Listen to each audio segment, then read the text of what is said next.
तो हम बुध और बृहस्पति की युति के बारे में बात कर रहे थे। इस वीडियो में बात करेंगे बुध और बृहस्पति अगर आपके तीसरे भाव में युति कर रहे हो तो इसका कैसा प्रभाव आप लोगों को देखने को मिलेगा। बुध और बृहस्पति की युति तीसरे भाव में होने का मतलब है जातक बहुत ज्यादा मल्टीटास्किंग होगा, बहुत बुद्धिमान होगा, सार्वजनिक रूप से बहुत अच्छा बोलने वाला होगा, कई लोगों को एक साथ संबोधित करने वाला, तर्क वितर्क में माहिर होगा।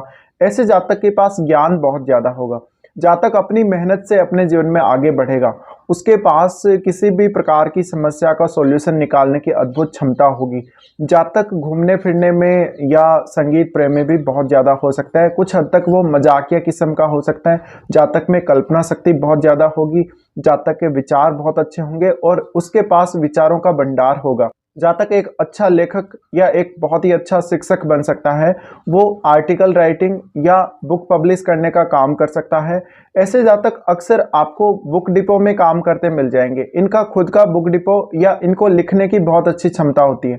ऐसे जातक हमेशा अपनी वाणी के माध्यम से या अपने जो भी कम्युनिकेशन स्किल इनका है उसके माध्यम से ज़्यादा अच्छा कर सकते हैं, अपने जीवन में ज़्यादा अच्छे से आगे बढ़ सकते हैं। साथ ही कभी कभी बस इनको ये समस्या आती है कि ये किसी भी विषय की गहराई में नहीं उतरते, जबकि ये सूचनाएं बहुत ज़्यादा एकत्रित कर लेते हैं। इनके पास सूचनाओं का अक्सर भंडार पाया जाता है।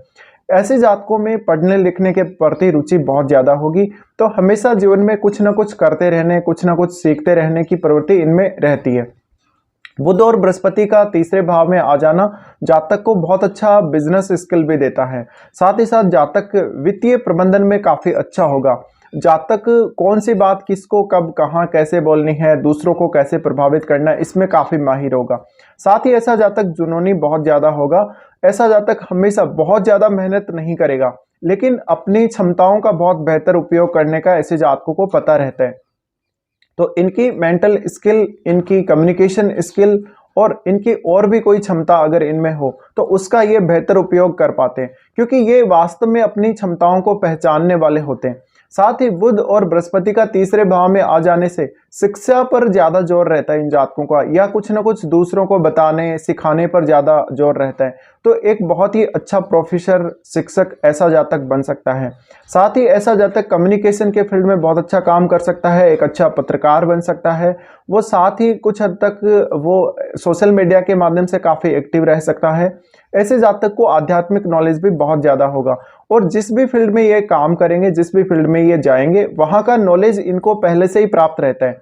तो बहुत ज़्यादा नॉलेज वाले पर्सन होंगे। ये काफ़ी विद्वान व्यक्ति के रूप में जाने जाएंगे। इनका मान सम्मान बहुत ज़्यादा होगा। ऐसे जातक घूमने फिरने के दौरान भी काफ़ी ज़्यादा सूचनाओं का कलेक्शन करते रहेंगे। इनमें जानने की इच्छा या कुछ नया सीखने की इच्छा बहुत ज़्यादा रहती है। तो ये काफ़ी जिज्ञासु प्रवृत्ति के होते हैं। बुध और बृहस्पति का तीसरे भाव में होना जातक को एक अच्छा बिजनेसमैन बना सकता है। बिजनेस में पार्टनरशिप अच्छी देखने को मिल सकती है। इनका वैवाहिक जीवन काफ़ी अच्छा देखने को मिल सकता है। अगर बुध और बृहस्पति पर कोई भी नकारात्मक प्रभाव नहीं है, कोई भी क्रूर ग्रह का प्रभाव नहीं है, तो जातक का जो वैवाहिक जीवन होगा ऑलमोस्ट अच्छा ही होगा। जातक को जीवन में अच्छे पार्टनरशिप करने के मौके भी काफ़ी आएंगे। ऐसे जातक बिजनेस करने में और जॉब करने में दोनों में ही माहिर होंगे। इसके अलावा इनको अलग अलग स्थानों पर घूमना फिरना बहुत पसंद होगा और घूमने फिरने के दौरान ही ये बहुत कुछ सीखते रहेंगे। तो इनकी लर्निंग की प्रोसेस या कुछ ना कुछ सीखने की प्रक्रिया हमेशा चलती रहती है, ये कभी भी स्टॉप नहीं होती। जातक हमेशा एक अलग लेवल पे बातचीत करने वाला, एक अलग लेवल का कम्युनिकेटर होगा। साथ ही जातक को सफलता जीवन में कभी कभी बहुत जल्दी मिल जाती है इस केस में। तो जातक में क्षमताएं बहुत ज़्यादा होंगी। फिर ऐसा जातक दूसरों को अपनी बातों से, अपनी क्षमताओं से बहुत जल्दी प्रभावित कर लेगा। ऐसा जातक इंटरव्यू वगैरह में भी काफ़ी अच्छा होगा। किसी भी प्रकार के कंपटीशन को फाइट करने में अच्छा होगा। साथ ही अपने ज्ञान का बेहतर उपयोग, सीखी हुई चीज़ों का, सीखे हुए कार्यों का बहुत बेहतर उपयोग इन्हीं को करना आता है। साथ ही देखा जाए तो अब आपको ये देखना पड़ेगा कि बुध और बृहस्पति में से कोई भी ग्रह इनमें से 6, 8, 12 का स्वामी तो नहीं है। अगर 6, 8, 12 का स्वामी है तो कुछ हद तक नकारात्मक परिणाम भी देखने को मिल सकते हैं या कार्यों में काफ़ी उतार चढ़ाव भी देखने को मिल सकता है। लेकिन मुख्य रूप से ऐसा जातक काफ़ी ज़्यादा अच्छा कम्युनिकेटर बनेगा। वो बोलने में बहुत निपुण होगा, वाक्पटु होगा और अब उसको बोलने की कला बहुत अच्छी होगी। साथ ही जातक पॉलिटिशियन से कांटेक्ट में हो सकता है, बहुत बड़े बड़े राजनेताओं से या बहुत बड़े बड़े सरकारी अधिकारियों से कांटेक्ट में आ सकता है। वो बहुत ही प्रखर वक्ता होगा, तो उसकी वाणी का प्रभाव दूसरों पर बहुत जल्दी पड़ेगा। फिर जातक बिजनेस स्किल्स वाला होगा, जातक मल्टी टैलेंटेड होगा, तो जातक में काम करने की, जॉब करने की या बिजनेस करने की दोनों ही क्षमताएं साथ में होंगी।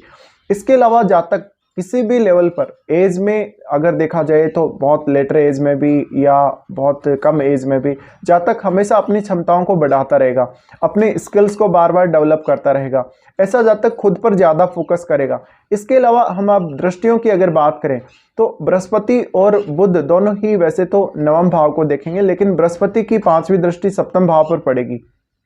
सप्तम भाव पर दृष्टि पड़ने की वजह से ये प्रबल संभावना है कि जातक का कम्युनिकेशन उसके जीवन साथी के साथ भी अच्छा होगा। आपका जीवन साथी काफ़ी विद्वान व्यक्ति हो सकता है, काफ़ी समझदार व्यक्ति हो सकता है। साथ ही ऐसे जातकों की वैवाहिक जीवन काफ़ी अच्छा होगा। अगर आपका सप्तमेश अच्छा हो और सप्तम भाव में कोई भी क्रूर ग्रह नहीं हो तो निश्चित ही आप अच्छी मैरिड लाइफ का सुख भोगेंगे। इसके अलावा जातक की यात्राएं बहुत ज़्यादा होंगी, मैरिज के बाद भी उसकी यात्राएं होंगी, मैरिज के बाद भी वो कुछ ना कुछ सीखता रहेगा, उसकी लर्निंग की प्रक्रिया उसके जीवन भर चलती रहेगी। साथ ही जातक बिजनेस करने में काफ़ी माहिर होगा, तो हो सकता है वैवाहिक जीवन शुरू होने के बाद जातक एक तरफ जॉब कर रहा हो या अपना खुद का कोई ऐसा काम कर रहा हो जहां पर वो अपने स्किल्स को बहुत अच्छे से यूज कर सके, अपनी क्षमताओं को बहुत अच्छे तरीके से काम में ला सके। यहाँ अब बृहस्पति की दृष्टि पड़ना आपकी पब्लिक इमेज को भी प्रभावित करता है, आपको एक बहुत अच्छे विद्वान व्यक्ति के रूप में, ईमानदार व्यक्ति के रूप में दिखाता है। तो हर कोई आपकी इज्जत करेगा, हर कोई आपकी रेस्पेक्ट करेगा, आपकी क्षमताओं को लोग जानेंगे वास्तव में और आपकी क्षमताओं पर बहुत ज़्यादा बिलीव करेंगे। आप बहुत ज़्यादा एक प्रशंसनीय व्यक्ति हो सकते हैं, आप बहुत विश्वसनीय व्यक्ति हो सकते हैं अपने देश या समाज के लिए या जो भी लोगों के साथ आप कांटेक्ट में रहते हैं उन लोगों के लिए। तो हर कोई आपके ऊपर विश्वास करेगा, साथ ही आप में प्रबंधन की बहुत ही अच्छी क्षमता होगी। अब बृहस्पति का सप्तम भाव पर दृष्टि पड़ने की वजह से आपका जीवन साथी भी कुछ इसी प्रकार के नेचर का होगा, काफ़ी टॉकेटिव होगा, काफ़ी ज़्यादा क्षमताओं वाला होगा और आपको वो काफ़ी सपोर्ट करके चलेगा। उसके बाद बृहस्पति और बुध दोनों की दृष्टि नवम भाव पर पड़ती है, तो जातक के लिए ये भी प्रबल संभावना बन जाती है कि जातक उच्च शिक्षा में बहुत ज़्यादा अच्छा होगा, जीवन में लर्निंग की प्रोसेस बहुत तेज़ी से चलेगी और जातक हमेशा अपने स्टडी के लिए कभी कभी दूर भी जाता रहेगा, किसी दूसरे स्टेट में या किसी दूसरे देश में भ्रमण भी करता रहेगा। साथ ही ऐसे जातक शैक्षिक भ्रमण पर जाना बहुत पसंद करते हैं या जब भी ये कहीं भ्रमण पर जाएं तो वहाँ से सूचनाएं कलेक्ट करना, वहाँ के बारे में बहुत ज़्यादा जानकारी प्राप्त करना। और ऐसे लोग सोशल मीडिया पर भी काफ़ी ज़्यादा एक्टिव रहते हैं, सोशल मीडिया पर सूचनाओं को एकत्रित करने में ये लोग काफ़ी माहिर होते हैं। साथ ही अक्सर आप इनको न्यूज़ चैनलों पे या बहुत ज़्यादा ऐसी न्यूज़ जो काफ़ी वायरल हो रही हैं या कोई ऐसी ज्ञान की बात जो काफ़ी वायरल हो रही हो, उन न्यूज़ को ग्रहण करते, उनको देखते हुए ज़्यादा देख सकते हैं। फिर नवम भाव पर इन दोनों की दृष्टि पड़ रही है, तो जातक हमेशा मेहनत से अपनी खुद के हार्डवर्क से पैसा अर्जित करेगा, धन अर्जित करेगा। वैवाहिक जीवन के मामले में, धन के मामले में काफ़ी लकी होगा वो, उसका लक बहुत ज़्यादा साथ देगा, स्पेशली मैरिज के बाद।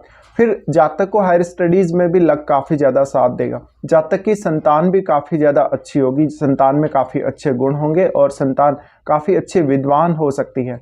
बृहस्पति का और बुध का नवम भाव पर दृष्टि पड़ना जातक को पिता के साथ थोड़ी बहुत मतभेद करवा सकता है अगर नवमेश आपका अच्छी स्थिति में नहीं है और नवम भाव में कोई क्रूर ग्रह बैठा हो। लेकिन जातक में सीखने की जो प्रबल क्षमता है या जिज्ञासु प्रवृत्ति बहुत ज़्यादा आ जाती है। फिर यहाँ से जो दृष्टि पड़ेगी 11वें भाव पे बृहस्पति की दृष्टि जाएगी। इस केस में जातक हमेशा धन कमाने के मामले में लकी रहेगा, लेकिन कभी कभी जातक की इच्छा नहीं होती, बहुत ज़्यादा धन प्राप्त करने की इच्छा नहीं होती, कभी कभी वो अपना पैसा दान कर देता है या दूसरों की सहायता के लिए दे देता है। तो हमेशा ऐसे जातकों का फायदा दूसरे लोग भी उठाएंगे, उनके विशेषकर ज्ञान का फायदा, उनकी क्षमताओं का फायदा दूसरों को भी लगातार मिलता रहेगा।